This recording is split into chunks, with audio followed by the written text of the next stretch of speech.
नमस्कार.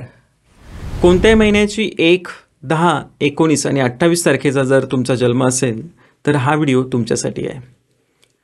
अंकशास्त्रामध्ये मूलांक नंबर आणि भाग्यांक नंबर यांना खूप काही महत्त्व आहे आणि हे नंबर खूप काही माहिती सांगत असतात. तुम्हाला तुमचं व्यक्तित्व सांगतील, स्वभाव वैशिष्ट्य सांगत असतात. तसेच तुम्ही कोणत्या क्षेत्रात काम केलं पाहिजे, कोणत्या नंबरबरोबर तुमचं चांगलं जमेल, कोणत्या नंबरपासून तुम्ही दूर राहिलं पाहिजे, तुम्हाला कोणते कलर चांगले सूट करू शकतात, ही सर्व माहिती अंकशास्त्रामध्ये नंबर आपल्याला सांगत असतात. तर खास करून मूलांक नंबर जो असतो त्याला जास्त वेटेज दिलं जातं. त्याच्या पाठोपाठ मग भाग्यांक नंबर जो असतो त्याला वेटेज दिलं जातं. तर आपण सुरुवात करणार आहोत 1 नंबरपासून. ज्यांचा पण मूलांक नंबर 1 किंवा भाग्यांक नंबर 1 आहे अशा व्यक्तींसाठी हा व्हिडिओ आहे. तर सुरुवातीला आपण काही माहिती सांगणार आहोत. मी काही जी माहिती तुम्हाला शेअर करतो 1 नंबरविषयी, यातले बरेचसे पॉईंट्स तुम्हाला सूट करतील, मॅच करतील. आणि जर तुम्हाला हे पॉईंट मॅच होत असतील तर तुम्ही कमेंट बॉक्समध्ये तसं मला सांगा.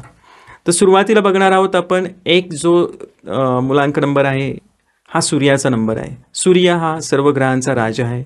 आज या सर्व ग्रहांना प्रकाश ह्या सूर्यामुळेच मिळतो आहे.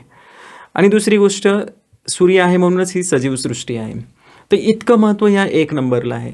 1 नंबर जे व्यक्ती आहेत हे बॉन्ड लीडर असतात. जन्मजातच यांच्यामध्ये नेतृत्व गुण दिसून येतं आपल्याला.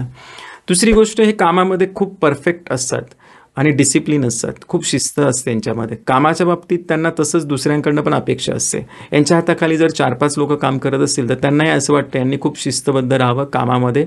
आणि दुसरी गोष्ट, यांना परफेक्ट जसं मी आहे तसं त्यांनी पण राहावं असं यांना वाटत असतं. अशी अपेक्षा हे लोक ठेवत असतात. कामामध्ये यांना प्रेशर बिलकुल नाही आवडत. जर कामाच्या ठिकाणी यांना जर प्रेशर असेल आणि फ्रीडम दिला नाही, कोणीतरी त्यांच्यावर बॉसिंग करते, तर ते यांना पॉसिबल होत नाही. अशी कामं हे लोक एकतर असा जॉब, बिझनेस सगळं सोडून देऊ शकतात. जिथे त्यांना फ्रीडम आहे अशाच ठिकाणी हे लोक जॉब करतात. यांच्यावर कोणीतरी बॉसिंग करतं आहे तर यांना मुळीच आवडत नाही. दुसरी गोष्ट, यांना असं वाटत असतं मला खूप काही कामं येतात आणि मीच ही कामं करू शकतो. असा एक वेगळा ॲटिट्यूड या लोकांमध्ये दिसून येतो. थोडे हे इगोस्टिक पण असतात. ज्यांचा जन्म 10 आणि 19 तारखेला झालेला असेल ना, तर ही तारीख मुळात कार्मिक तारीख आहे. कार्मिक तारीख बोलण्यामागे रिझन असं आहे की मागच्या जन्मात काहीतरी कर्म आपले बाकी आहेत आणि ते आपल्याला ह्या जन्मात पूर्ण करायचं. अशी तारखेचा जन्म ज्यांचा असतो त्यांना थोडेसे प्रॉब्लेम्स आपल्याला दिसून येतात. यांच्या वडिलांना खूप काही जबाबदाऱ्या किंवा खूप कठीण सिच्युएशनमधून यांच्या वडिलांना जायला लागू शकतं. किंवा अशा व्यक्ती ज्यांचा जन्म 10 किंवा 19 तारखेला झाला आहे अशा व्यक्तींना वडिलांचं सुख नाही मिळत. असं काहीतरी त्यांच्या आयुष्यात त्यांना वडिलांविषयी खास करून दिसून येतं. तसेच तुमच्या जन्मतारखेमध्ये 1 हा खूप वेळा दिसत असेल, म्हणजे 11/11/2011 किंवा 11/1/1991 अशी काही जन्मतारीख असेल तर याच्यामध्ये 1 खूप वेळा दिसतो आपल्याला. तर मग 1 जर जास्त वेळा आला तर याची व्हायब्रेशन इतकी जास्त होते की रात्रीची झोप नाही लागत अशा लोकांना. खूप चिंतन मनन हे लोक रात्रीच्या वेळेत करत असतात.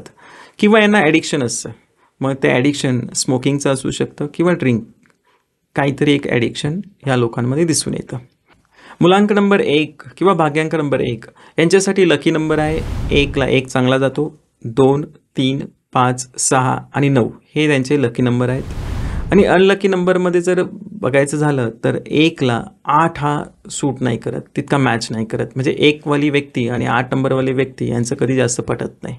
जसं 1 हा सूर्याचा नंबर आहे, 8 हा शनीचा नंबर आहे, यांचं कधी पटलं नाही तसं होतं. म्हणून 1 नंबरवाल्यांनी शक्यतो 8 तारखेचा यूज जास्त करू नका. चांगल्या कामांसाठी तुम्ही 1ला 1 तारीख वापरू शकता किंवा 2 तारखेला, 3 तारखेला, 5 तारखेला, 6 तारखेला किंवा 9 तारखेला हे काम तुम्ही करू शकता. जनरली 8 तुम्हाला अवॉइड करायचं आहे. 4 पण तुम्ही अवॉइड करू शकता. परंतु 1 आणि 4चं कॉम्बिनेशन जर कोणाचं असेल तर ते खूप चांगलं आहे, कारण ते पॉलिटिक्समध्ये तुम्हाला चांगलं यश मिळवून देतं.